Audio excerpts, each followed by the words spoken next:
Olá, olá, olá! Está começando um Café Terapia comigo, Lari Marola, e hoje vamos falar sobre o medo. Muitas pessoas me perguntam, Lari, como eu consigo vencer o medo?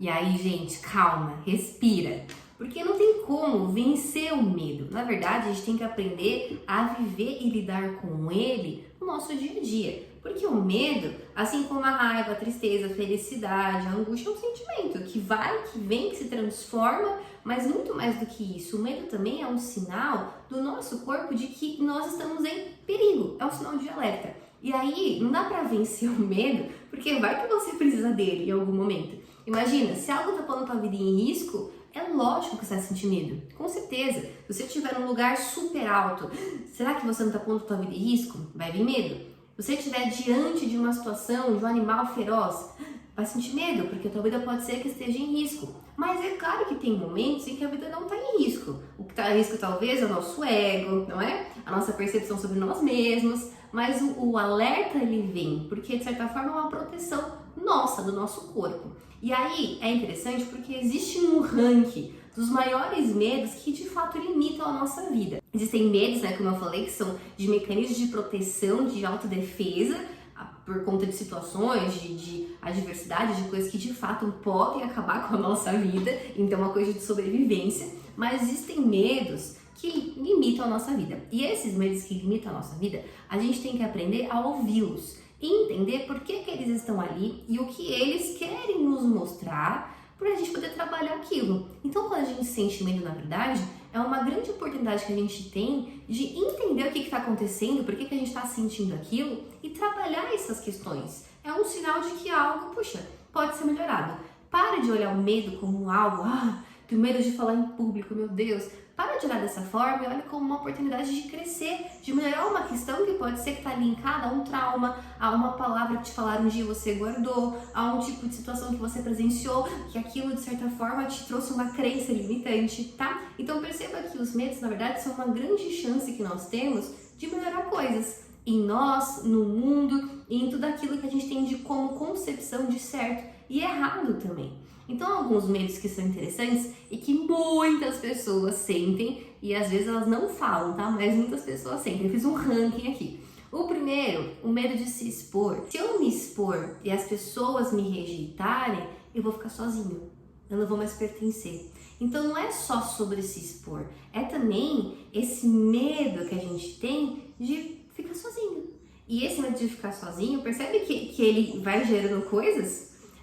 O medo de se expor, na verdade, é só uma roupagem para um medo maior, que é o da solidão. E quando a gente percebe que aquela exposição não vai trazer solidão, mas pode trazer, na verdade, pertencimento, um novo olhar, uma ajuda, aquele medo ele começa a diminuir. Mas ele tem que ser ouvido, ele tem que ser questionado, percebe? Um outro medo, o medo de julgamentos. O medo de julgamento, ele também esconde a solidão, por exemplo, mas também pode esconder essa questão da rejeição, da inferioridade. Então, o meu medo não é só de ser julgado, não é que eu vou falar em público e as pessoas vão estar ali, vão me julgar, vão me criticar. Mas talvez quando elas me julgarem, me criticarem, eu vou me sentir rejeitado, eu vou me sentir inferior, eu vou me sentir incapaz. E aí eu não quero me expor, eu não quero ser julgada por alguém. Só que, por outro lado, quando as pessoas me julgam, eu tenho que lembrar que nem todo julgamento é sobre mim, também é sobre elas. E aí eu tenho que entender o que é meu, que eu posso levar pra mim e mudar minha percepção sobre mim e me melhorar, e o que é delas, que não tem nada a ver comigo, que é sobre elas, e depende delas olhar aquilo e se melhorar e se aperfeiçoar. Fazer essa separação é importante. Um outro medo também que é muito grande, o medo de errar. E é engraçado porque o medo de errar, ele tá ligado também ao perfeccionismo, né? Eu tenho tanto um ideal que enquanto eu não atingir esse ideal, eu não vou nem me arriscar. Só que tudo que a gente faz na nossa vida, nem sempre é 100% certeza que aquilo vai funcionar ou não. Tudo acaba sendo um risco, mas tem coisas que a gente se sente mais seguro para fazer do que outras. E quando uma pessoa é muito perfeccionista, ela nunca está pronta, ela nunca está segura o suficiente para fazer aquilo acontecer. E a minha pergunta para você é, o que essa insegurança está escondendo? É um excesso tão grande que tem uma falta. Que falta é essa dessa sua segurança né? O que está escondendo? E às vezes, nesses momentos, a gente vai lembrar de algumas palavras que lançaram sobre a gente, que a gente se sentiu envergonhado, menor, incapaz, de algumas situações que a gente viveu dentro de casa, que a gente não conseguiu resolver, e desde que era criança, aquilo marcou na nossa cabeça, e até hoje a gente acha que a gente nunca vai conseguir fazer, que a gente é um erro. Então são N situações que podem esconder traumas. E aí hoje a gente demonstra isso, né, como adultos, como alguém perfeccionista, alguém que está sempre procrastinando alguma coisa porque tem medo de errar. E quando a gente começa a ouvir o que esse medo tem para nos dizer, a gente também tem uma grande chance de nos curar e conseguir dar a volta por cima e virar essa página. Medo de não agradar. E aí tem gente que, pelo amor de Deus, troca os pés pelas mãos, faz um monte de loucura porque quer agradar todo mundo.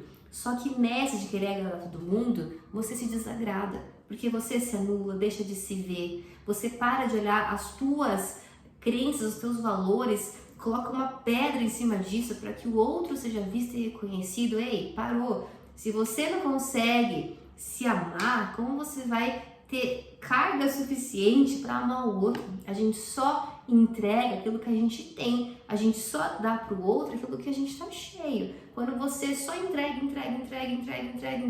porque tem medo de desagradar, tem medo de ficar sozinho, percebe que a gente vai voltando alguns medos que são comuns? Tem medo de se sentir inferior, rejeitado, de ser trocado, a gente fica numa escassez tão grande, que chega uma hora que a gente não vai ter nem pra gente. Isso é perigoso, porque nessa hora a gente perde nossa identidade, a gente perde a referência de quem a gente é, do que a gente não é, do que a gente gosta, do que a gente não gosta, a gente fica refém da opinião dos outros. E se você não souber quem você é, o outro não tem a obrigação de te falar. Não é obrigação dele, é obrigação sua saber quem você é, o que você quer, se posicionar. Então esse medo, ele é muito importante você ouvir, entender de onde que vem essa necessidade muito louca de agradar, porque pode esconder aí, tá? Uma ansiedade, uma necessidade de controle, e aí você precisa olhar essas coisas, resolver dentro de você, para que suas relações sejam saudáveis, ok? Um outro medo é o medo do fracasso, que parece muito com o medo do erro, mas o fracasso, ele também traz uma coisa assim de, nada do que eu faço dá certo, eu sou incapaz, olha o outro, né? Tem sempre uma comparação com o outro, essa questão do fracasso, talvez muito mais do que o erro. E aí é interessante a gente pensar que, claro, toda vez que a gente erra, é duro. Toda vez que a gente fracassa, é duro. Só que ao mesmo tempo, quando a gente for recomeçar, a gente não vai estar mais na estaca zero. A gente já percorreu um pouquinho. Então, toda vez que a gente fracassa e tem que recomeçar, a gente acaba recomeçando de um outro degrau que antes a gente não conhecia. Então, o fracasso, ele também esconde uma oportunidade de recomeçar de um patamar maior do que antes, que pode agora te levar ao acerto. Pensa assim, todo fracasso também tem uma chance de acerto. A gente tem que olhar para o acerto sempre, mas se fracassar no caminho, tá tudo bem, porque na próxima eu tenho mais ferramentas para entender que essa porta aqui não é a porta. Então, eu vou ver essa, que pode ser que essa aqui eu vá acertar. E nesse caminho todo, buscar ajuda de pessoas que podem te ajudar, podem te mostrar possibilidades, clarear talvez coisas na sua mente, para você não ficar refém aí de portas que você acha que são as certas, quando na verdade existem outras. Ouça esse medo, entenda o que ele quer te falar e procure pessoas que possam te ajudar a romper com isso também, tá bom? E por fim, o medo de não ser aceito, que eu acho, né, que é um dos maiores medos das pessoas, porque no fundo,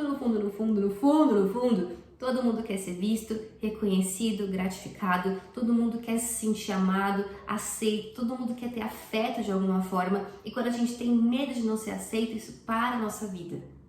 Para. E aí a reflexão é, por que eu quero tanto que as pessoas me aceitem e eu não consigo fazer isso comigo? A gente tem que se aceitar, a gente tem que se olhar e falar, puxa, essa é a minha pior versão, eu vou amar a minha pior versão. Essa é a minha melhor versão. Eu vou amar a minha melhor versão, mas tem dias que eu não sou só a melhor versão, eu também sou a minha pior versão. E tem dias que eu não sou só a minha pior versão, eu também sou a minha melhor versão. Todos nós escondemos sombra e luz, e para ter luz tem que ter sombra.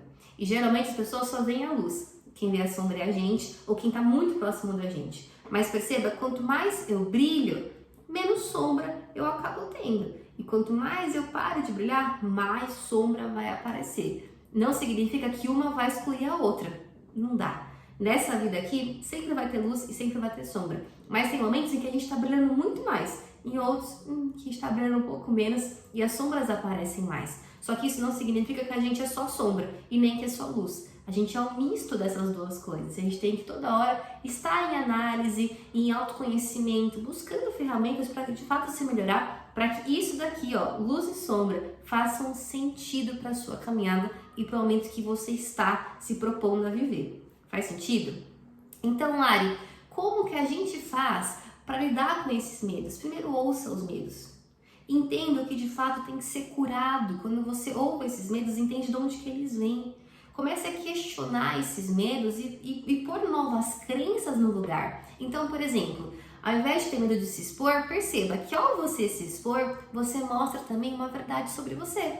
É muito mais interessante eu te conhecer na sua verdade do que conhecer uma máscara sua, um personagem. Faz sentido? Você prefere o quê? Me conhecer de verdade ou conhecer uma máscara minha? Uma pessoa que não é totalmente de verdade, mas só para te agradar? Ao invés de você ter medo de ser julgado, se lembre que isso pode falar muito mais sobre o outro do que sobre você. E essa carga não é sua, esse fardo não é seu, cada um que sabe da sua vida. Ao invés de você ter medo de errar, aprenda e realinhe a rota. Porque o erro, ele também traz chances de acerto. Ao invés de ficar preso nesse medo de não agradar, lembre que os incomodados que se mudem. Quando a gente desagrada alguém, a gente dá uma chance preciosa para essa pessoa de mudar algo dentro dela também. Só que só muda quem está incomodado, quem está desagradado. Faz sentido? Ao invés de ter medo de fracassar, procurem pessoas que podem te ajudar a se reerguer caso você caia. A gente não tem que passar sozinho pelas coisas, a gente pode buscar ajuda e uma rede de apoio para nos levantar quando a gente precisar. E quando você sentir que você não está sendo aceito, está na hora de olhar para dentro, compreender a sua identidade, as suas luzes, suas sombras, se reconectar com elas e amar as suas versões todas, do jeito que elas são, porque ninguém é perfeito de fato. A gente é uma mistura disso tudo. Temos que fazer o bem bolado com isso daqui para conseguir viver em sociedade. Assim como eu, você também tem as suas demandas, suas dores. E todo mundo está tentando, de alguma forma, né, se conectar uns com os outros, melhorar essas coisas e caminhar mais próximo daquilo que a gente entende que é o melhor para nós. E para fechar, eu trouxe aqui 2 versículos que eu gosto muito. O primeiro está em Salmo 56:3, que diz: "Mas eu, quando estiver com medo, confiarei em ti." E o outro está em Deuteronômio 31:8. "O próprio Senhor irá à sua frente e estará com você. Ele nunca o deixará, nunca o abandonará. Não tenha medo, não desanime." Toda vez que o medo bater a porta, lembra, você não está sozinho lidando com ele. Você é imagem e semelhança de Deus, você é criação dele, é filho dele. Então ele te conhece melhor do que você mesmo. Quando você não souber as respostas, busque a Deus, ore, se conecte com a sua fé, fala: "Deus, me mostra, abre meus olhos, me fala o que está acontecendo." E aí, quem sabe, além de te mostrar o que está acontecendo, ele também não te cure daquilo. Eu tenho certeza que Deus é o maior interessado em te ver curado, liberto e fluindo naquilo que você tem que fazer. Quando a gente aprende a ouvir o medo, a gente também está apto a crescer, amadurecer, questionar coisas e ser alguém melhor a cada dia. Espero que esse Café Terapia de hoje tenha falado com você. Eu quero saber se falou, comenta aqui pra mim e a gente se vê no próximo.